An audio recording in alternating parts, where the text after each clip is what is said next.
Praise the Lord, जय मसीह। नमस्कार आप सभी प्रियजनों को, परमेश्वर का धन्यवाद हो।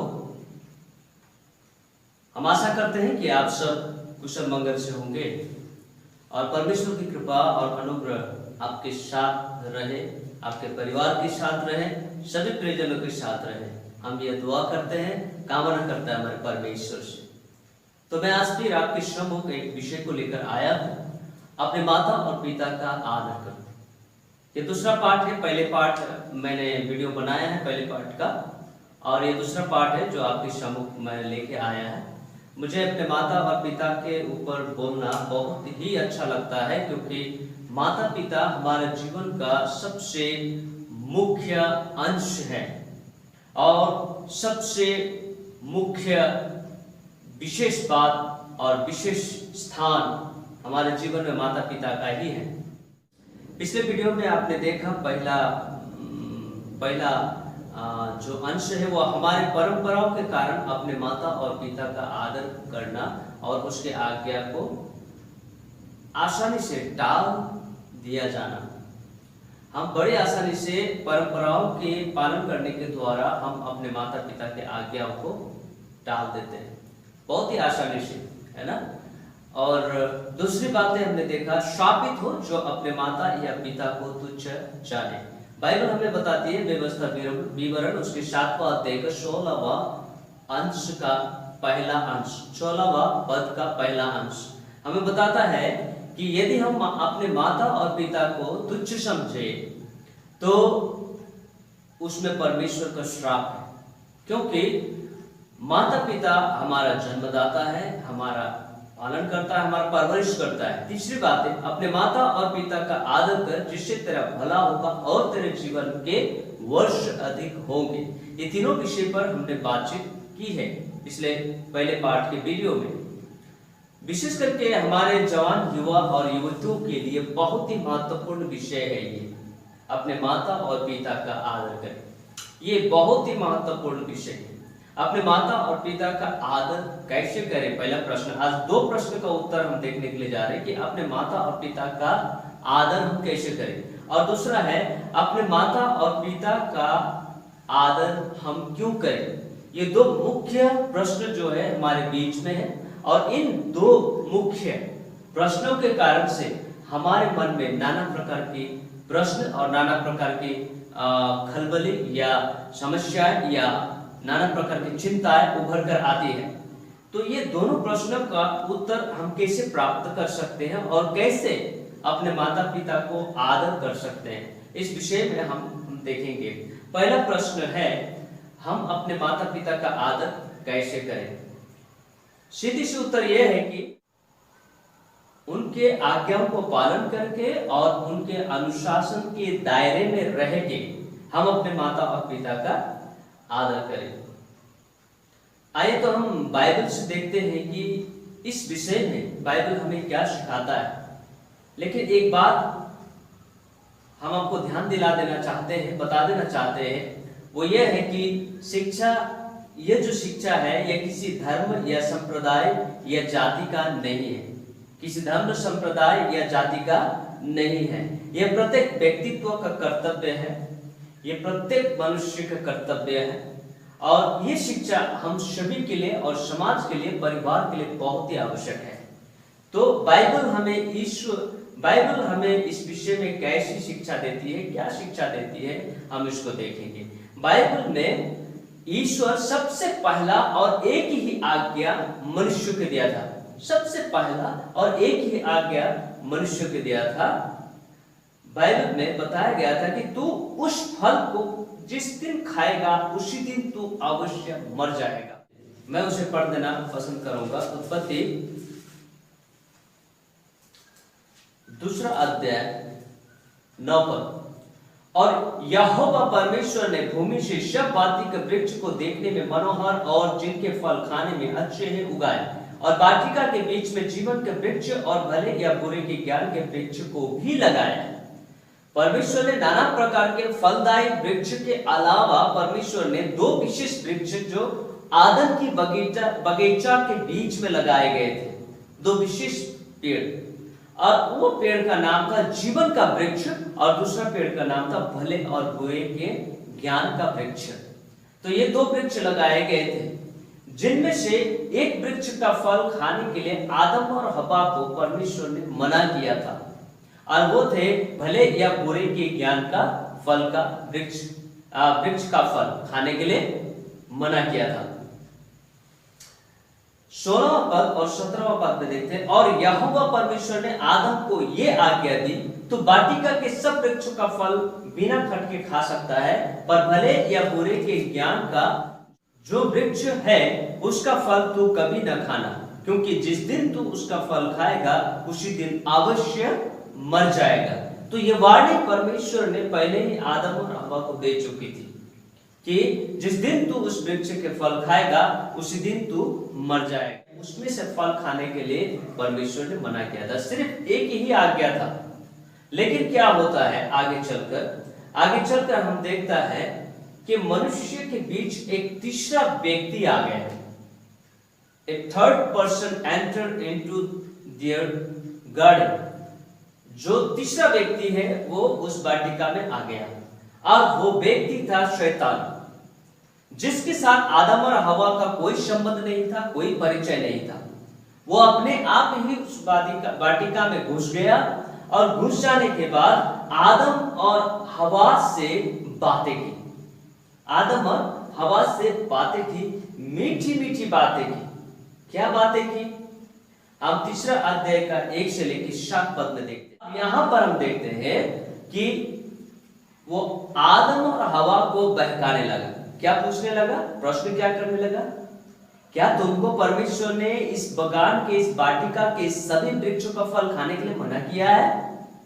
तो उन्होंने कहा नहीं, ऐसा नहीं है, बल्कि वाटिका के बीच में जो लगाए गए वृक्ष है, भले या बुरे का फल का वृक्ष जो वहां पर लगाया गया है, उस फल को खाने के लिए परमेश्वर ने मना किया है। और परमेश्वर ने कहा है जिस दिन तू खाएगा उसी दिन तू मर जाएगा। लेकिन आगे देखिए कि वो सर्प, यानी कि सर्प के रूप में शैतान क्या कहता है। यहां देखिए उनको कहां उठा दिया, उनको इतना बहका दिया कि उनको उनके जो अहम है, उनके जो घमंड है, उसको उभार दिया। और उसने कहा कि जिस दिन तू उस फल को खाओगे उस दिन तू परमेश्वर के समान हो जाओगे, You will be equal to God। लेकिन परमेश्वर ने मनुष्य को पहले से ही अपने समानता और अपने स्वरूप में सृष्टि किया है। पहले से ही मनुष्य परमेश्वर के समानता और स्वरूप का है। लेकिन शैतान क्या बता रहा है उनको कि तुम भी परमेश्वर के तुल्य हो जाओगे, इसीलिए परमेश्वर ने उस वृक्ष के फल को खाने के लिए तुम लोग को मना किया है। अब यहां पर वो बताते हैं कि तुम्हारा परमेश्वर स्वार्थी है। हमारे बीच में कभी कभी क्या होता है, हमारे दोस्त, हमारे फ्रेंड्स जो है हमारे बीच आ जाते हैं। मम्मी पापा हमारे घर पे हैं, मम्मी पापा ने हमें मना किया है कि बेटा ऐसा करना अच्छा नहीं है, बेटा वहां जाना अच्छा नहीं है, बेटा गंदे बात बोलना अच्छा नहीं है, बेटा गंदे चीजें खाना पीना अच्छा नहीं है, इन सब से दूर रहो, और बेटा बुरे लक्षण वाले, बुरे व्यवहार करने वाले लोगों के साथ संगति करना अच्छा नहीं है, मत करो, नहीं तो तुम भी बुरे बन जाओगे। अब क्या होता है कि थर्ड पर्सन अर्थात माय बेस्ट फ्रेंड मेरे जीवन में एंटर होता है, और वो कहता है कि तुम्हारा माता पिता स्वार्थ के लिए तुम्हें पालते हैं, इसीलिए पालते हैं कि जब तुम बूढ़े हो जाओगे, जब तुम्हारे माता पिता बूढ़े हो जाएंगे तो तुम उसका सहारा बनो, और इसलिए वो तुम्हें अपने अधीन में रखता है, अपने अनुशासन में रखता है, ताकि तुम आगे चलकर अपने माता पिता का सहारा बने।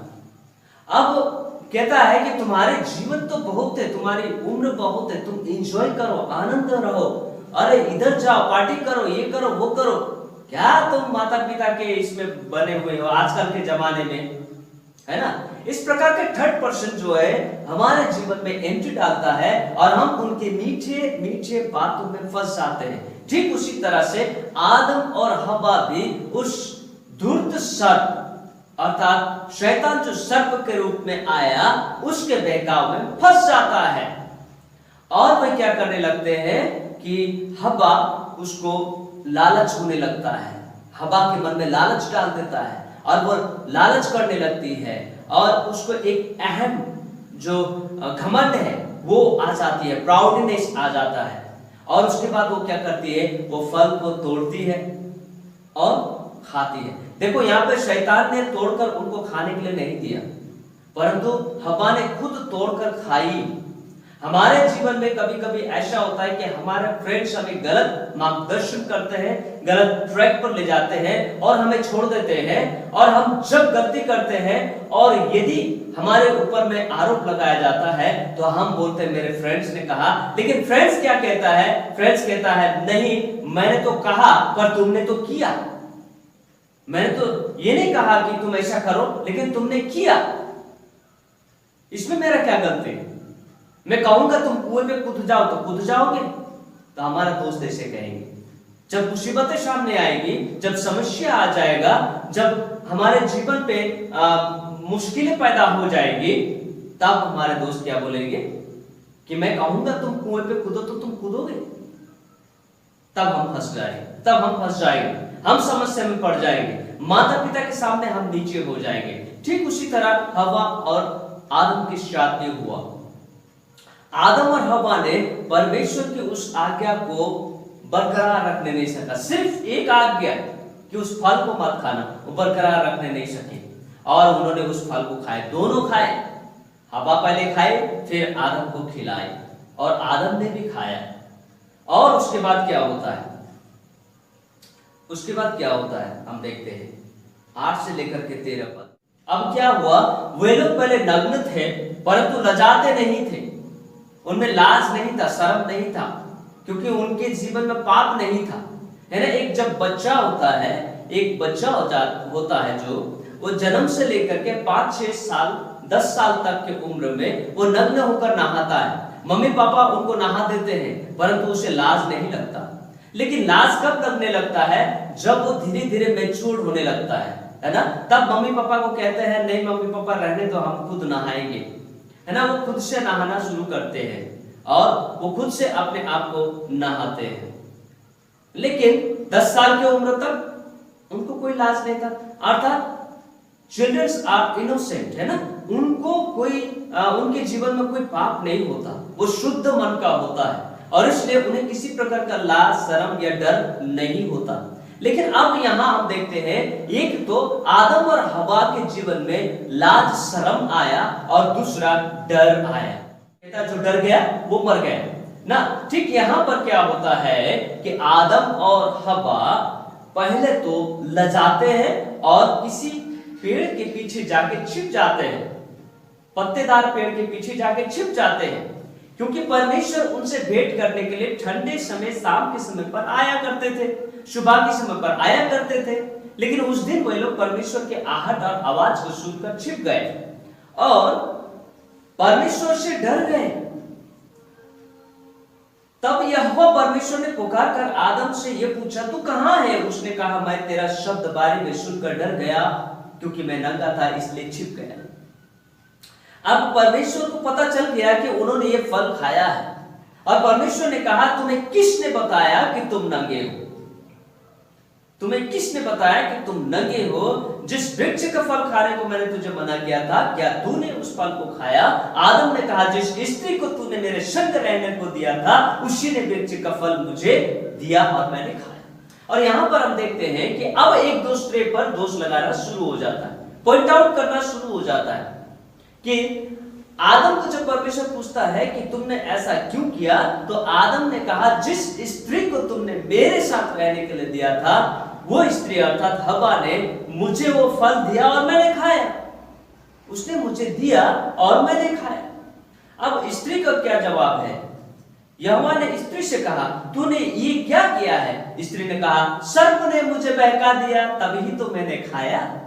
अब वो स्त्री किसको दोष लगा रही है? सर्प को दोष लगा रही है, यानी कि सर्प के रूप में आए शैतान को दोष लगा रही है और कह रही है शैतान ने मुझे बहकाया और मैंने खाया। परमेश्वर दुखी हो जाता है, परमेश्वर बहुत ही दुखी हो जाता है और परमेश्वर उनको जवाब देता है। तब यहोवा परमेश्वर ने सर्प से कहा, तूने जो ये किया है इसलिए तू सब घरेलू पशुओं और सब बनेले पशुओं से अधिक श्रापित होगा। तू पेट के बल चला करेगा और जीवन भर मिट्टी चाटा करेगा। तब से सांप का चाल पेट के बल होने लगा। उससे पहले सांपों के लिम्स हुआ करते थे, छोटे छोटे पैर हुआ करते थे। ये साइंटिस्ट लोग भी प्रूव कर रहे हैं, रिसर्च करके बता रहे हैं कि पहले सांपों के पैर हुआ करते थे, और बाइबल में भी लिखे हैं कि पहले सांपों के पैर हुआ करते थे। लेकिन सांप ने शैतानिक आत्मा को अपने जीवन में आने दिया, प्रवेश करने दिया, इस वजह से सांप भी श्रापित हो गया, इसलिए उसका नाम सांप पड़ा। और मैं तेरे और उस स्त्री के बीच में और तेरे वंश और उसके वंश के बीच में बैर उत्पन्न करूंगा, वो तेरे सिर को कुचल डालेगा और तू उसकी एड़ी को डसेगा। स्वाभाविक रूप से हम यही देखते हैं कि लोग जब देखते हैं सांप को तो सांप के सिर को कुचल डालते हैं, चाहे पत्थर से हो, लकड़ी से हो, पैरों से, कुछ भी हो, कुचल डालते हैं। और लेकिन सांप को यदि कोई छेड़छाड़ करे तो मनुष्य की एड़ी को वो डसता है, वो डसता है। तो ये जो बातें हैं, ये जो श्राप है, ये मनुष्य के जीवन में आया। अब ये इसका आत्मिक अर्थ यदि देखा जाए तो वो आत्मिक अर्थ ये है कि शैतान कभी भी संतुष्ट नहीं होगा, खुश नहीं होगा। वो मनुष्य जाति को हमेशा गिराने की कोशिश करेगा और फंदे में फंसाने की कोशिश करेगा, गलत काम करने, गलत रास्ते पे चलने, गलत शिक्षाएं देने लगेंगे, दोस्तों के द्वारा, रिश्तेदारों के द्वारा और कहीं से। इस तरह से शैतान जो है हमारे जीवन को गलत मार्गदर्शन करेंगे, और तब हम क्या करेंगे, मम्मी पापा के अधीन से हट जाएंगे और हम मम्मी पापा को स्वार्थी कहेंगे, मम्मी पापा को गलत कहेंगे, मम्मी पापा ज्ञान नहीं जानता है, ये कहेंगे मम्मी पापा मूर्ख है, कुछ नहीं जानता है, मॉडर्न ये इसको पता नहीं है, आजकल का मॉडर्न जमाना ऐसा है। हम कई प्रकार के दोष मम्मी पापा को कर देंगे। जैसे उस शैतान ने आदम को और हव्वा को बताया था कि परमेश्वर स्वार्थी है, इसलिए तुम्हें खाने नहीं देता। जब खाया तो वो शापित हो गए, शापित तो हुए, शाप भी शापित हो गए, वे भी शापित हो गए। फिर स्त्री से उसने कहा, मैं तेरे पीड़ा और तेरे गर्भवती होने के दुख को बहुत बढ़ाऊंगा, तू पीड़ित होकर बालक उत्पन्न करेगी और तेरी लालसा तेरे पति के अधीन होगा और वह तुझ पर प्रभुता करेगा। तो यहाँ पर स्त्री को भी श्राप मिला और आदम को भी श्राप मिला, पुरुष को भी श्राप मिला। आदम से उसने कहा, तूने जो अपनी पत्नी की बात सुनी और जिस वृक्ष के विषय फल खाने के लिए तुझे आज्ञा दी, न खाने के लिए मैंने तुझे आज्ञा दी थी, तूने उस फल को खाया, उसको तूने खाया है, इसलिए भूमि तेरे कारण शापित है। तू उसकी उपज जीवन भर दुख के साथ खाया करेगा और वह तेरे लिए कांटे और उकटारे उगाएंगे और तू खेत की उपज खाया करेगा। अपने माथे के पसीना की रोटी खाया करेगा और अंत में मिट्टी में मिल जाएगा, क्योंकि तू मिट्टी से निकाला गया है, तू मिट्टी तो है और मिट्टी ही में मिल जाएगा। तो यहाँ पर हम देखते हैं और आदम और हव्वा के जीवन में भीषण बड़ा श्राप आया और वो श्राप आज हम मनुष्य के जीवन में आ गया, उनके द्वारा मनुष्य जाति के जीवन में वो श्राप आ गया। आज हम हूबहू जैसे बाइबल में लिखी गई है, वो परमेश्वर की आज्ञा तोड़ करने के कारण, न मानने के कारण आदम के जीवन में दुख और तकलीफों को बढ़ा दिया परमेश्वर ने।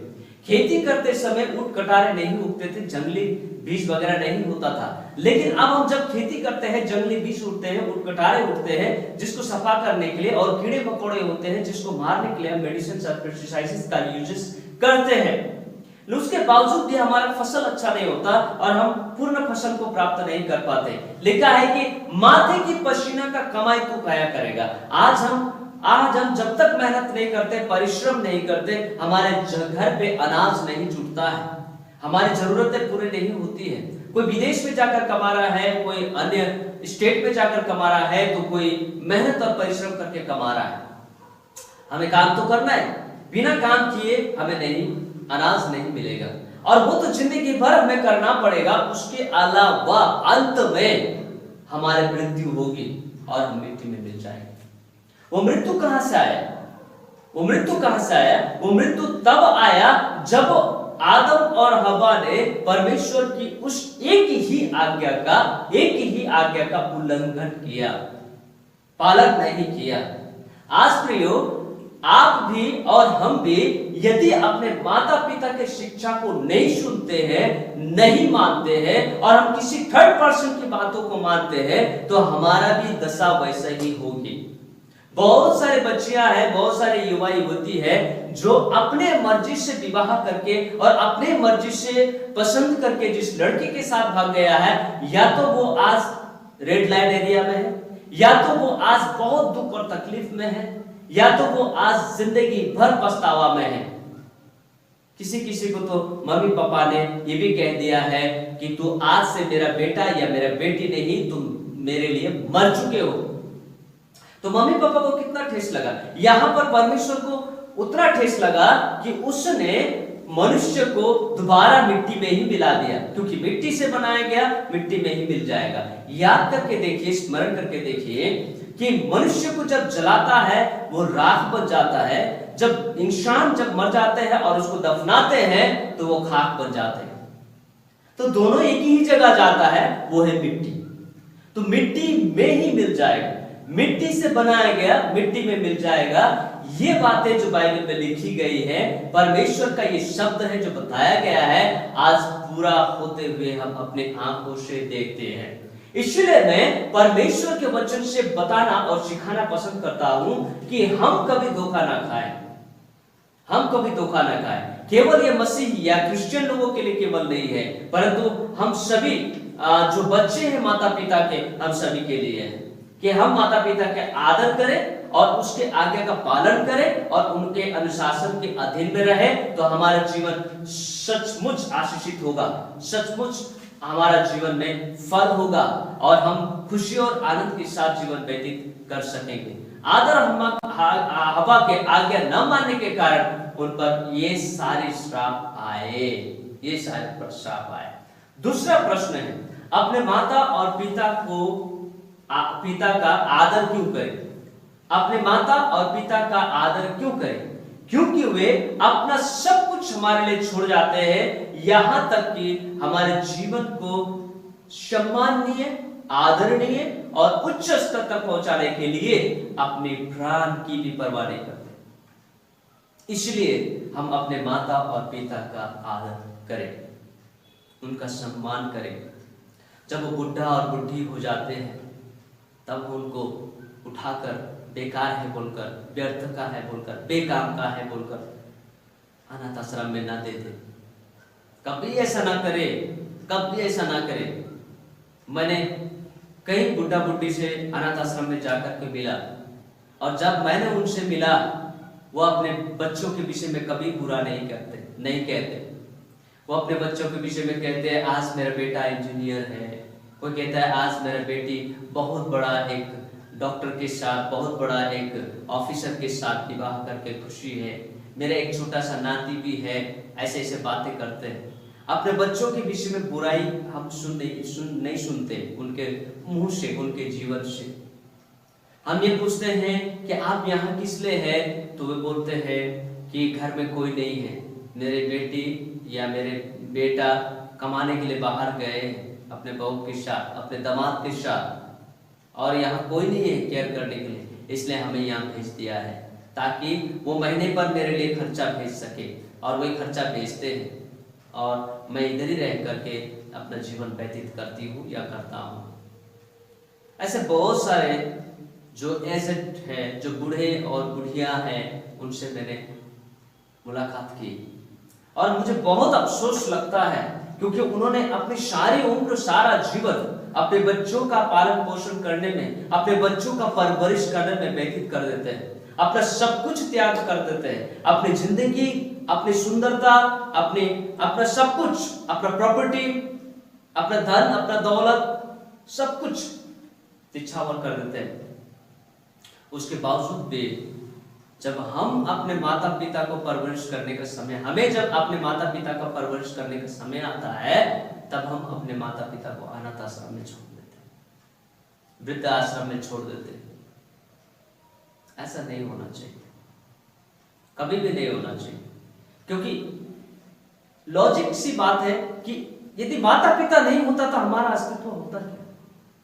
यदि माता पिता हमें नहीं पढ़ाते, नहीं लिखाते, हमारे ऊपर खर्चा नहीं करते, आज हम इंजीनियर, डॉक्टर्स या साइंटिस्ट या कोई बड़ा ऑफिसर बन पाते या अच्छा खासा नौकरी करने वाला एक एम्प्लॉय बन पाते क्या? नहीं। तो फिर हम क्यों अपने माता पिता का आदर न करें? क्यों न करें? हम उनका सम्मान क्यों न करें? तो मेरे बच्चों, मैं ये कहना चाहता हूं, बाइबल में बहुत कुछ लिखा हुआ है माता पिता के विषय में। बाइबल में और एक जगह लिखा है, मेरे बेटे पिता की शिक्षा को सुनो, उनकी शिक्षा को मानो तो तुम जीवित रहोगे। दूसरे आयत में लिखा है, क्योंकि वही तेरा जीवन है जिसमें तू जीवित रहेगा। अपने पिता का आदर कर, अपने माता का आदर कर, तो तू जीवित रहेगा। तेरी आयु लंबी होगी, तू बहुत वर्ष तक जीवित रहेगा और तू सुख से जीवन व्यतीत करेगा। दुख तुम्हारे सामने नहीं आएंगे, क्योंकि अपने माता और पिता कभी भी अपने बच्चों को दुखी जीवन देखना नहीं चाहते हैं, है ना? देखना नहीं चाहते हैं कभी भी। हम आज के जमाना में देख लीजिए, आज के जमाना में कि कितनों के माता पिता क्या थे?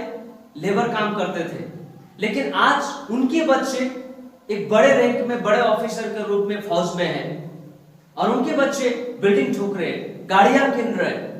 किसके बदौलत? अवश्य पिताजी के पास उतना धन नहीं था कि बिल्डिंग बनाए, अवश्य पिताजी के पास उतना ज्ञान नहीं था कि वो बड़ा ऑफिसर बने, है कि नहीं? लेकिन उन्होंने बच्चों को तो बनाया। आज के बच्चे लोग को देखिए कितना आगे, किस लिए? उनके माँ बाप की परवरिश के कारण से, अच्छे परवरिश के कारण से। लेकिन आज यदि हम उसी माँ बाप को महत्व देना छोड़ दे, आदर करना छोड़ दे, तो वचन कहता है तुम शापित हो, तुम शापित हो और तुम जल्दी मरोगे और तुम्हारे जीवन में दुख और तकलीफों का बौछारे होंगे। इसलिए अपने माता पिता का आदर करो, जिसमें हमारा जीवन की भलाई है। इसीलिए मेरे बच्चों, अपने माता पिता को अपना मॉडल बना। किसी हीरो या हीरोइन को अपना मॉडल नहीं, परंतु माता पिता को अपना सर्वप्रथम मॉडल अपने जीवन में बना लो। अपने माता पिता का आदर करो। कहीं ऐसा ना हो जाए कि हमारी उम्र चली जाती है और हम माता पिता को समझ ही नहीं पाते, लेकिन जब माता पिता हमारे सामने से अर्थी पे चला जाता है, तब हमें उसके महत्व को समझ में आता है। सब कुछ खत्म हो जाने के बाद हम माता पिता को जितने भी समझे या जितने भी उसकी पूजा अर्चना करें, फोटो रख के, जितने भी हम उसको माला चढ़ाए, अगरबत्ती जलाए, कोई फायदा नहीं है, कोई फायदा नहीं है। हम जीते जी अपने माँ बाप का आदर न कर सके, मरने के बाद करने से क्या फायदा?